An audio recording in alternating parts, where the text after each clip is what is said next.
I'm gonna say this, and then I want to move to this unrelated bonus topic we're gonna get into, and that's the hardware. I pulled the Rolling Stone article where if this is not good enough for you folks, then you're going to be ice skating uphill for the rest of rest of eternity. I don't know what to tell you, but consumers today are much smarter than a lot of people give them credit for. And I'm not talking about the diehards. We're not talking about the 510 people that are watching live here.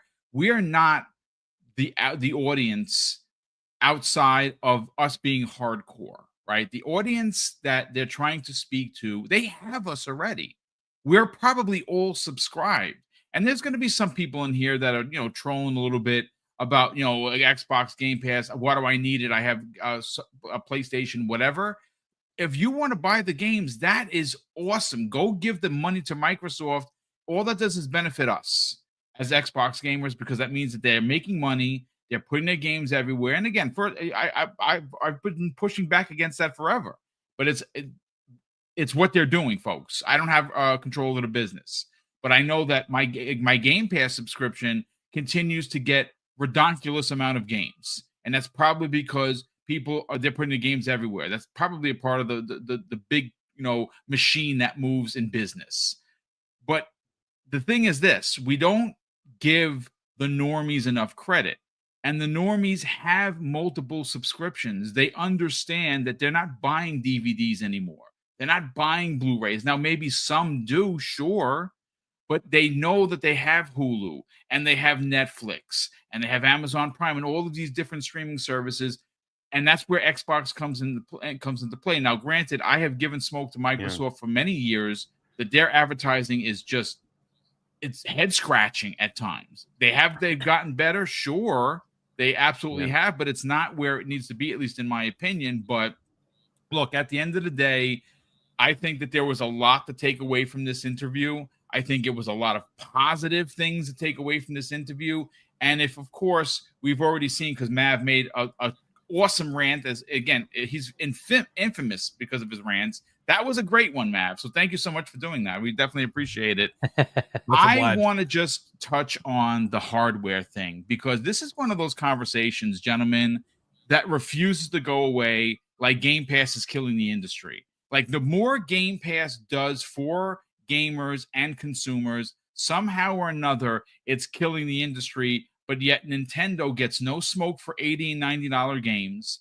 PlayStation gets no smoke, no coverage for raising the pricing of PlayStation Plus Premium and its regular service, as well as its consoles. Yet Xbox has the most valuable service in gaming, hands down. There's no questions. There's not even a competition to have, right? And then, of course, we have the consistent moaning and groaning, and again, no names here, folks, about hardware not being a thing for Xbox. You just wait till Satya Nadella tells Phil Spencer he's not making hardware. Like, are you serious? Like, I know if you're in this chat, you read articles and you tune into other podcasts and you hear other podcasters talk about this. I literally have the freaking Rolling Stone article in front of me where Phil Spencer literally freaking said that the company will continue to develop and release new hardware, including consoles, now and in the future. Holy shit. Like, what more, Mav, do these freaking people actually need? Do you need a handwritten document from Satya Nadella? Well, sorry, I can't provide that. This is one of those things. And again, I don't really get annoyed. I just find it very disingenuous when people from this community, this has nothing to do with the media. The media is always going to be shitty. They're always going to be who we thought that they were. But there are people that show up to other people's chats that are here today that consistently try to run this narrative. And it's to the point of stop banging your freaking head against the wall because you're going to knock yourself out. I don't understand what more you need. Mav, please, let's talk about it. Yeah, I mean, I think these people could literally walk into a store the day of a next-gen launch for an Xbox console, see a line of people waiting to purchase them, and then go and be like, Xbox is getting out of the hardware business. You know, it's like, I don't know, like you said, I don't know what they need to see. It's like the industry's changing, Xbox is changing. We got you know, them reconfirming time and time again about their commitment to still making hardware and it being an important part of their business. So, it's going to be here to stay. And why? Because it makes dollars sense for them. It makes them money. They have a lot of enthusiasts that play on console that are subscribed to Game Pass or buy games on the Xbox store that play on console, and they're going to want to still have an option for those gamers, the 30, 40, however many end up buying per generation. It could end up being 50. I don't know what it ends up being at the end of the day, right?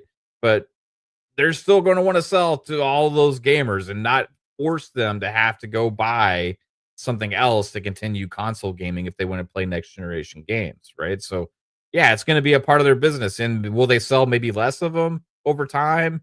The whole industry is going that way with hardware, with console hardware.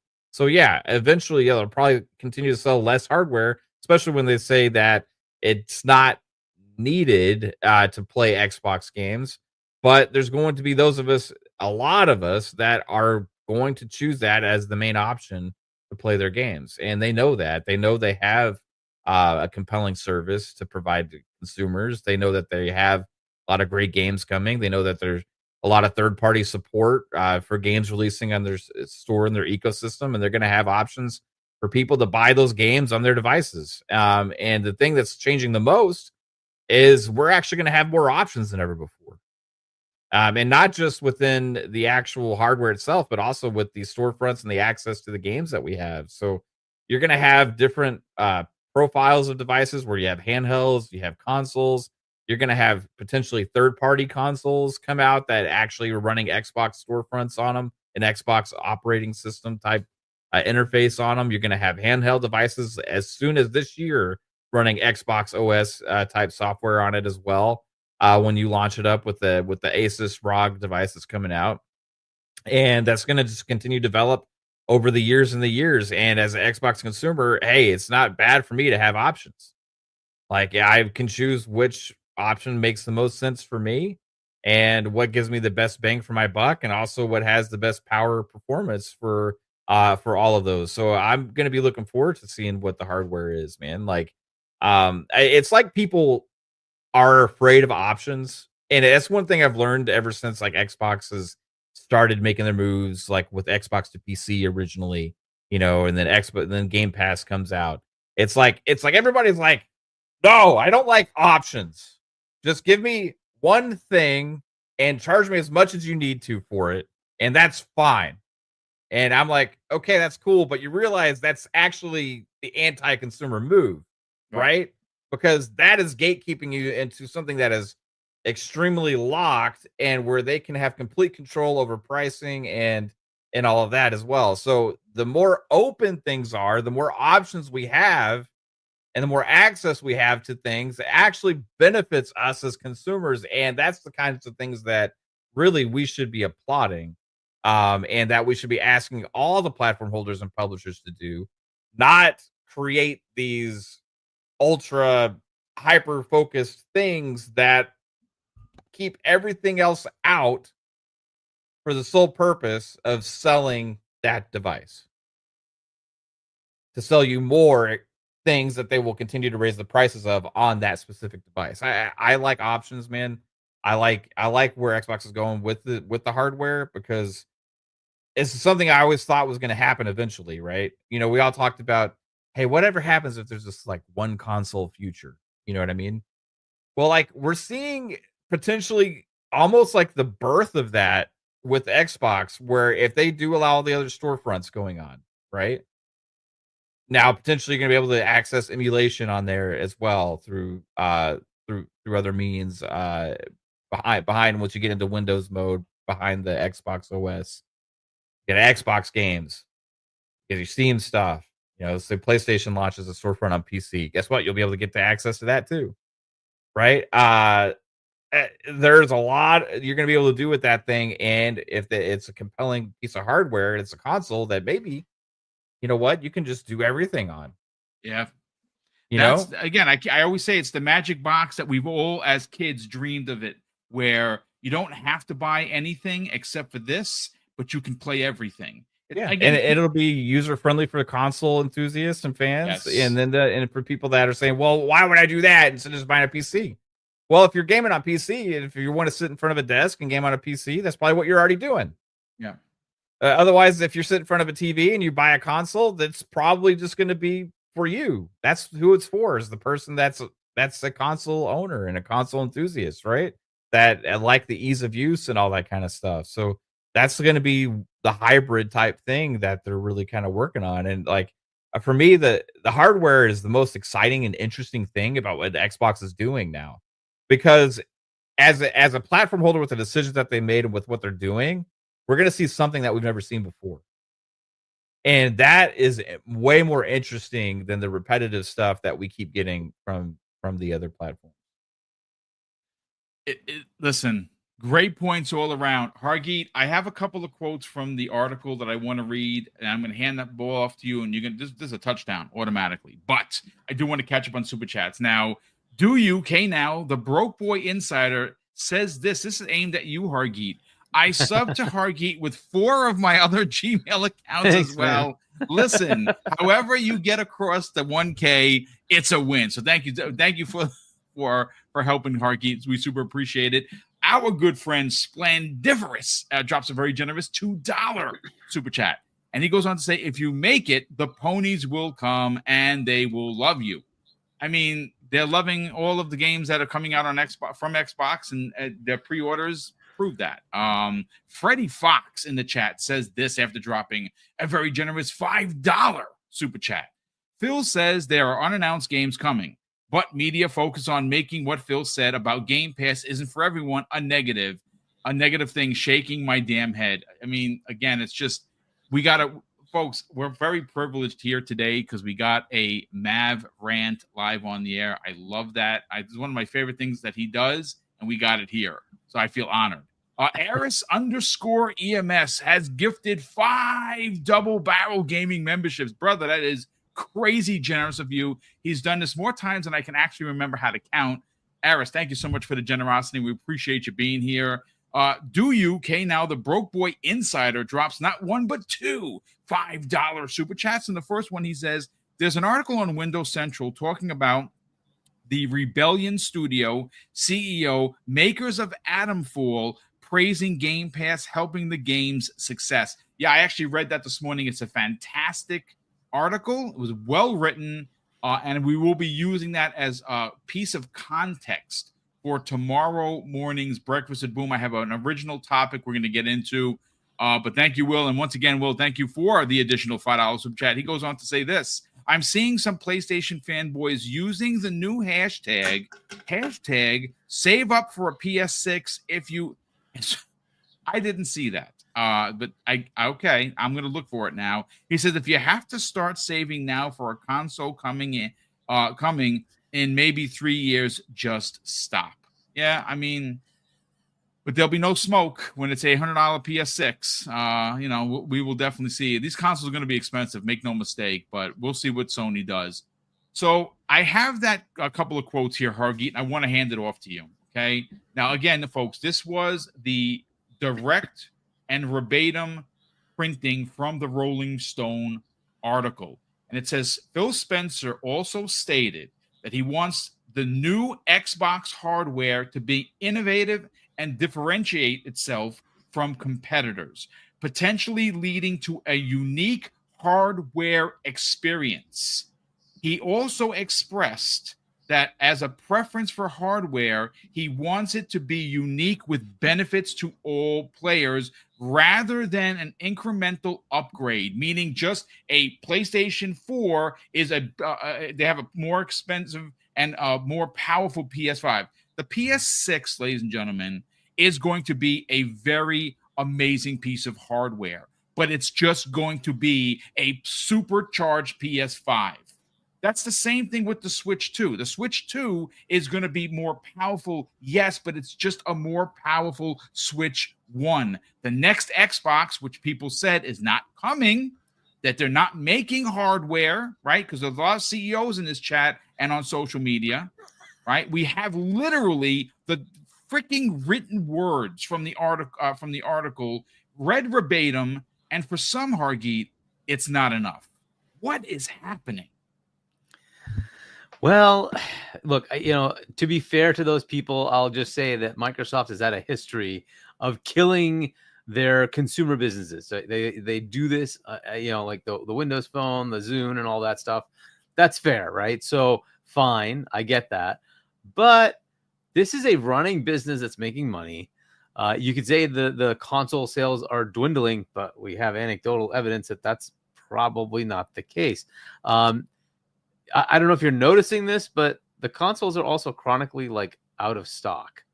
And in like the rest of the world, it's terrible. In the US, it comes back, but it is chronically out of stock. The 2 terabyte, I've been looking for the 2 terabyte. It's hard to find. So it is an interesting time where, there is enough demand that like there's a shortage of consoles. And, if you look at like the GameStop trade-in value, the Series X has a higher trade-in value than a PlayStation 5. So what does that tell you? There's more demand for that console, even a refurbished or whatever, like a used, console instead of a new one. They are in demand, and at least in the U.S., I don't know what's happening in the rest of the world. I hear anecdotally that it's very hard to get a Series S or X console around the world because of just shortages. There's just no hardware available. Now, maybe the demand has changed, and that may be the case based on A, they now have Call of Duty and it's in Game Pass. So that effect has changed things. And B, the value is starting to exemplify itself, right? Perhaps going to Gamescom in a big way was a catalyst that said, hey, wait a minute. What is this whole thing, right? I've been ignoring the entire Xbox ecosystem, but now they show all this stuff. What's going on over here? And that's a massive number of gamers, right? That's not just industry. That's gamers going to Gamescom. And they're seeing this stuff now, right? And perhaps that like starts to spread and people start seeing the value of it. But if you don't have consoles available, that's kind of disappointing, right? But so I don't know that this is not something that could turn around, right? If people are starting to see the value, there's really not that much coming out on PlayStation. I'm just saying. They have Wolverine. They have, what was it? Saros or something like that, whatever. Saros, yes. It's a sequel to the other game. It appears to be a sequel to the other shooter that they had by House. Ghost of Yotai. And then I don't know if Intergalactic makes it this, generation. No, they said that's been pushed to 2027. So it might be a next gen game, might be this gen game, right? But so that's what we have, right? And if they're talking about games for 2027, that means they really just don't have that much to show us, right? And it's like, okay, on the flip side, you could even take the Nintendo Switch 2 thing, right? There was still like 5-6 first party games, and we know there's more to come. Xbox just keeps piling it on. There's so much coming out. So, like, at some point, you just got to say, all right, what am I getting on this platform versus that? I can play the third-party games. I can play Call of Duty there, but I have to pay for it versus I can just pay for my subscription and get all these other games. And I think that's starting to resonate.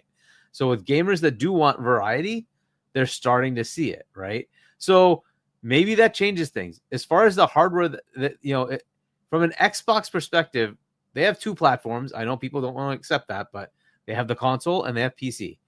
They're going to keep making hardware, and they're going to partner with their OEMs to continue to make hardware, whether that's in a new format like an Asus ROG Ally, whether that's a laptop, a gaming rig, whatever. They're going to continue to keep partnering with those folks to keep giving you different ways to access their games and other games, right? So I don't see that changing.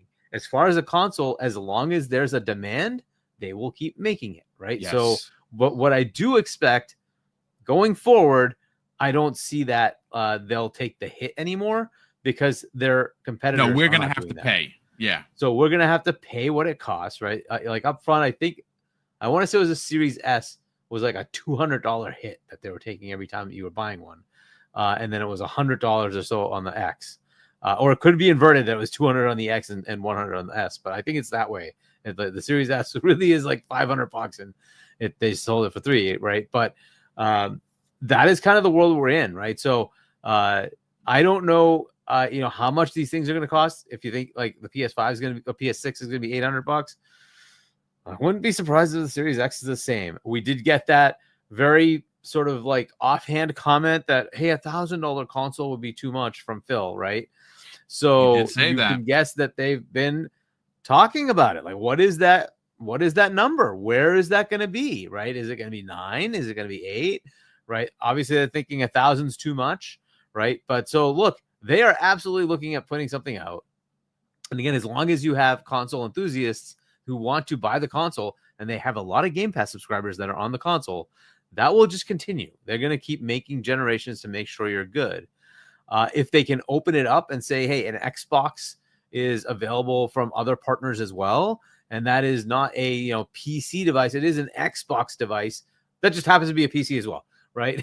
If they get to that level, but it just boots up Xbox, right? Very stripped down hardware wise to just be what's needed for gaming, and it gives you full Xbox compatibility, right? All your backcat and all that stuff from your current Xbox is there, right? That would be very cool. And now you're expanding the number of providers out there, the number of different price points and performance points and things like that, right? So it just makes it more open and a larger ecosystem. And I think that was, Matt, what you were kind of getting at, was like, they could be the single source for a gaming console simply because it would just integrate the Windows part of it to say multiple stores, all your Xbox console backcat is there, all your Xbox games are there, Game Pass is there.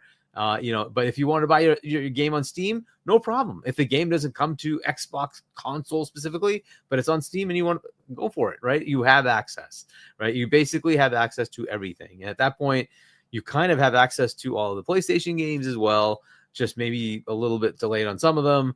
And then you could emulate another platform. We'll just leave that at that. Because that, by the way, is available today. If you really wanted to go do it, you can do it on your current Xbox consoles in dev mode, right? So you can enable dev mode and bring the apps over. There are UWP apps that can emulate. So you can just bring those over to your console and, play emulated, right? So either way, it's an interesting time as far as like the future path here, because if you look at where the other two are going, they're increasing prices. Xbox is so far not. They're increasing, and this is what Phil was saying, right? They're increasing their number of consumers, right? They're trying to expand the number of players that outside access of console, them. PC, right? And say, hey, this way I can spread the cost and not have to nickel and dime, right? And that's, you see it from the other two, right? They're increasing their prices all the time. And Nintendo just put out $80 for Mario Kart World, which is mind-bogglingly weird, but whatever. So that is kind of what they're doing. They're saying we're going to maximize return from the set of customers we already have. And Xbox is like, well, there's 3 billion gamers out there. Why are we going to focus on the 60 million or whatever number it is, 40 million that they have on console, right? How do I expand that to say, why am I not targeting the 3 billion? And that way I can, spread the sort of the need to bring in revenue across that number of users, of potential customers, instead of just saying, hey, I got to get more from my console base only. Which I think is the better answer. It's a far better answer to say I get 100 million, 200 million customers paying me $2 versus my 40 million paying me $10, right? Yep. It's this way they can spread that with a very small increment, and that gives them the same like revenue. I might have been off on the math of order. You know what I mean though, right? It's like exactly what you mean. Yeah, spread it with a smaller increment up versus a larger increment to the same customer base, which is what you're seeing. You're seeing that across the board with both Nintendo and PlayStation. Nintendo was kind of staying put at where they were, and with the Switch 2, though, they have just opened it up. They're like, yep, we're going to charge you more across the board, deal with it. I don't know what that's going to do for that console. We will see. But as far as, the potential for Xbox to not make another Xbox, that's pretty low. Could it happen? To be fair, yeah, anything could happen, right? But I don't see them saying no to that right now. There's just too much value to be had. I think they're going to keep that. and they're just going to expand on it to make it something that's so compelling that you'll just want to buy it, and that is the right thing to do, right? So that's where I see it. I hope they continue making consoles, and I'm pretty sure they've been pretty adamant about the fact that they're doing so. So I don't see that not being the case. I understand the caution that some people have, but to say that they're not going to make one, that's bogus. Because so far that's what they're saying. They're going to make one. But there are always things that could change. Anything can change. We don't know. But I'd say like 80% good that we're getting another generation from Xbox. And I think it's the most exciting generation we're going to have if it really does bring in some Windows compatibility, because now we can really push the envelope on what that console can pull off. If you can bring in Steam and Epic and all that stuff, very cool potentials there, right? So we'll see where they go with it. But I think they're, the number of games they're putting out is going to increase excitement for an Xbox console, or PC. That's fair. That's their other platform. They're happy to have you on PC, and increase Game Pass. I think there's going to be more people who are now interested in Game Pass. Yep. If you're a gamer that likes to play multiple types of games, right? If you want to be able to go into multiple games, like a South of Midnight that's being played right here, right? Or Adamfall, right? Which was also day and date Game Pass, right? There's so many games coming in. Ninja Gaiden 4 will be day and date in Game Pass, being published by Microsoft, right? So, yeah, it's a good time, but we'll see what they do with it. But I don't see the hardware going away, unless there's some major market disruption that happens. I think they're good to go. So we'll see where everybody goes. But I think the more fun thing is the immediacy. What happens with hardware altogether, given the majority of it is being built in China.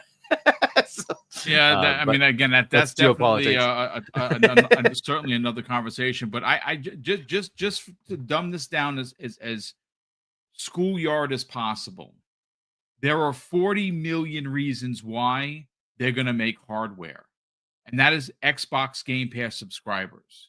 Because what do they do with that 40 million people who are on console?